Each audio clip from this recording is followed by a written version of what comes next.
Hello and welcome everybody to another episode of Pod Strickland. I'm your host, Shwin and Prez, and this is episode 423. I am joined, as always, by my co-host Prez, that is @_Presidente on Twitter. Prez, how are you doing? I'm doing all right. Hanging in there. This is possibly the most boring time of the year. Right. NBA schedule drop is the slop we're forced to scrap and live off of. That's no way to live, man. Yeah, I never care about the schedule drop. It's always funny to me how much people worry about it because I'm just like, we're going to play the same schedule every year. We're going to play the same teams in the same places.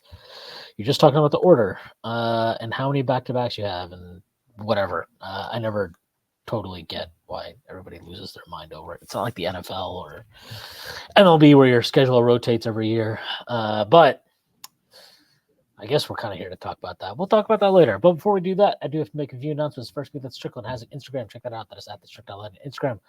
We are posting all kinds of new content on those. Strickland also has a YouTube channel where we may be watching this podcast. If you are not done so already, please hit like, subscribe to the channel, leave us a comment. That'd be a huge help to us.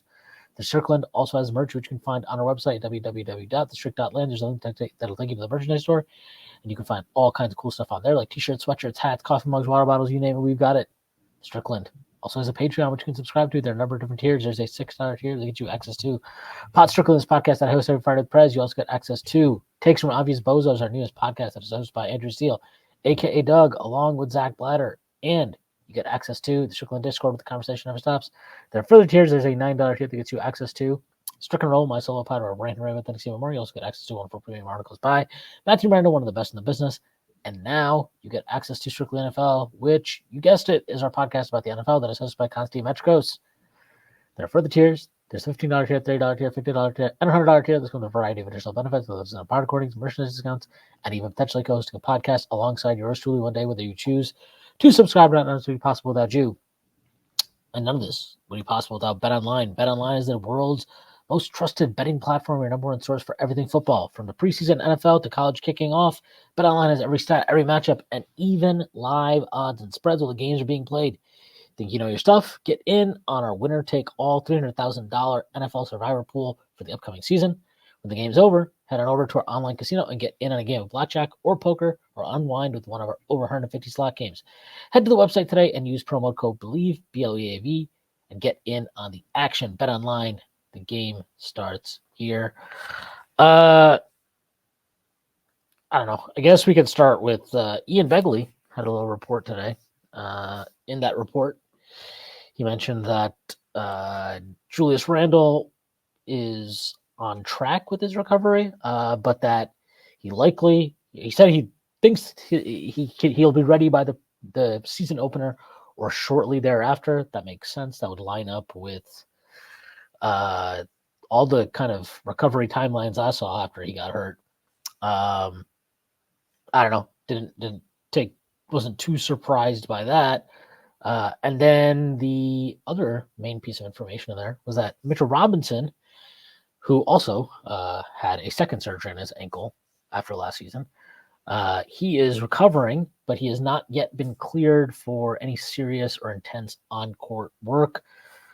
I don't know how much this matters. Like, I can understand anybody being concerned, but my guess would be that they don't want him ramping up too soon, given that he did push himself to come back during the season last year, and then he re-aggravated that injury in the playoffs. Thank you, Joel Embiid. You can go fuck yourself.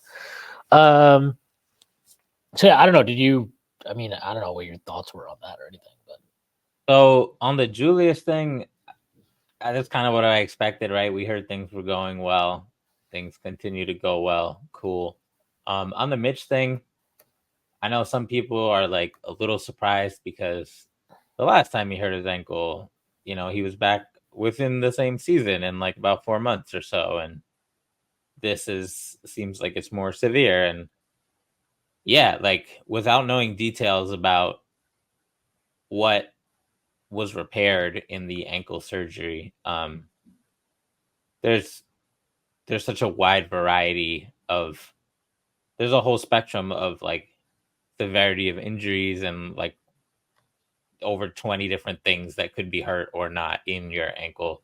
Like, I know I've spoken about it on Twitter and probably on here, but like when I had my ankle surgery, I tell people I had an ankle surgery. It was 4 different things in there that had to be fixed. And it took me well over a year. And obviously, I'm not rehabbing like fucking a professional player with millions of dollars on the line. But like, I I know people who have had ankle surgeries that were back in like 4 months because it was fixing one ligament or adding one screw somewhere, and then the recovery timetable was much shorter. So it's really, you really don't know. And then you couple that with the obvious stuff that we all know, right? Which is like, okay, multiple surgeries, gigantic human being, blah, blah, blah, blah, blah. And like how much they depend on him to be healthy at least some of the season. Yeah, they're going to be conservative. What I think is the most interesting thing about it, though, is if he's not ready to start the season, I think low key, it could be a little bit of a blessing in disguise. Like, that's not to say the drop off between him and Precious or him and, God forbid, Sims or him versus Small Ball is not dramatic, because it is, but it would absolutely force Tibbs to experiment more early on in the season. And as we have seen time and time again, necessity is really when Tibbs finally relents, and then like something in his brain gets unlocked and he becomes like a fucking mad scientist. It's like Jekyll and Hyde. So that happening earlier in the season as opposed to like later in the season when guys get injured mid-season, I think would be a really interesting dynamic for a team that, for the most part, you know who the weapons are. You know they're going to be really fucking good. Like, you know who the threats are. Everybody knows they're going to be good. Yeah, and yet, right, like, how often do we talk about the margins at the center position mattering in the playoffs, right? And having an excuse for Tibbs to reckon with that earlier rather than later could could could be an interesting situation. So I did think that it was noteworthy from that perspective. That's my take. Yeah, I mean, I thought the Randall thing was interesting only because I could just see that playing into how they want to approach any extension conversation with him. How do you think that would which way do you think that would cut? Well, I'm not Like, sure, we but want I to would. see you. Yeah, I want to see. I'm sure they want to see him on the floor. They would want to see him, and we only have a very limited sample of him on the floor with the non RJ Barrett version of this team. That was really good, but very limited sample. It's all of 14 games. I think he was on the floor for that group. And like, look, I know the shoulder isn't some injury that he'll never recover from, but he's a physical guy. He was using his physicality really well last year. And you've got to get comfortable kind of lowering the boom again with his right shoulder. That's, his thing. And I don't know, without seeing that and then without seeing it with that group, I don't know. I'm sure it just adds another layer of like, well, if you don't want to take this, whatever, if you're not going to take a contract that's pretty discounted, then that's fine. Like, we just would prefer not to pay you right now because we want to see all of this. We want to see how you look. We want to see how you react to the injury. We want to see you with this group of players that has changed significantly since you last played. So I don't know. I just think it all kind of makes sense. And I just wondered from the negotiation thing about Randall, because like on the one hand, it's like, we don't want to give you a huge contract that you want because we have to see how you look with this unit, healthy, blah, blah, blah, blah, blah. But you could also kind of say like, they could also approach it as like, look, we're willing to give you this despite not seeing all of that. And I guess it's really two sides of the same coin, right? And they would be telling Julius like, look, like, you don't know with injuries. This is a big deal contract. This is going to be hundreds of millions of dollars. Like, take the money, dude. So I don't know. It'd be interesting to be a fly on the wall. Yeah, I mean, from the sounds of it, it doesn't sound like it ever got, or at least we don't know, but it doesn't seem like it ever got too serious as far as Yeah. the conversations went. So maybe that'll change when they go in for training camp, but that is not, it's not the case so far. So yeah. You were saying something. You were about to talk about Mitch. Yeah, I mean, I just think Mitch is probably, I mean, personally, again, I've said this multiple times. I just think it's his last season with the team. I can't see him being here long term. I don't think they want to tie themselves to him because of his significant injury risk, as good as he is. Maybe if he was like, if they could acquire a starting center they really like without giving him up and he was happy to come off the bench, maybe that's a situation that could work itself out. But barring that, I just don't know.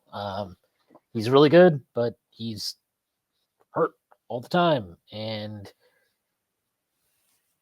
he is somehow worse on offense than he was when he like came into the league. It's stuff that I don't know how you necessarily can get worse from where he started at.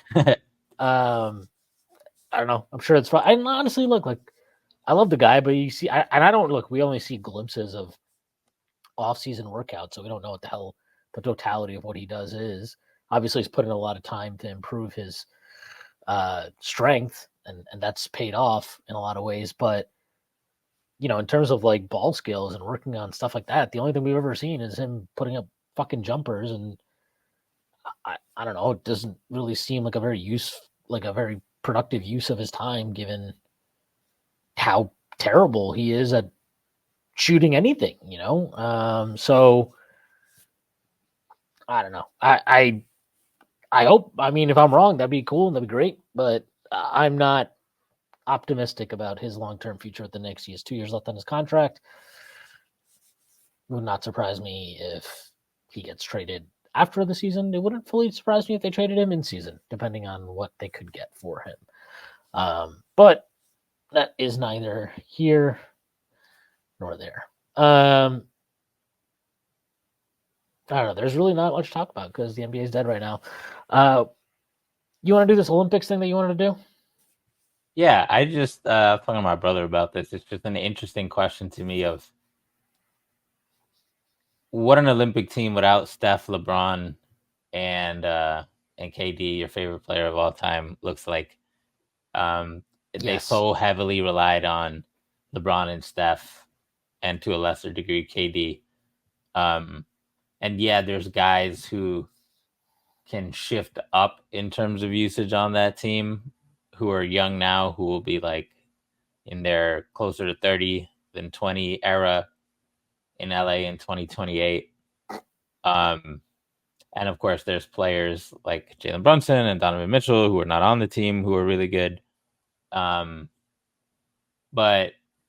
it's an interesting question to like think about because to me, I feel like these guys could be in trouble. I still think they'll have by far the best talent, right? You still got Jason Tatum, Devin Booker, Jaylen Brown. You still probably have Bam.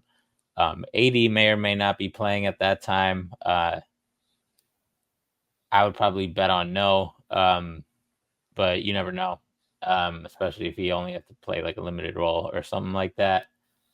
And most of the players who have the potential to shift up, right? Anthony Edwards, Devin Booker, Brunson. These guys are guards. We got the Jays from Boston and Bam, and like once you get above 6'6", there's really this kind of slim pickings to me. So I thought it'd be an interesting exercise to take a guess at who might be on these teams in LA 2028 and who might feature.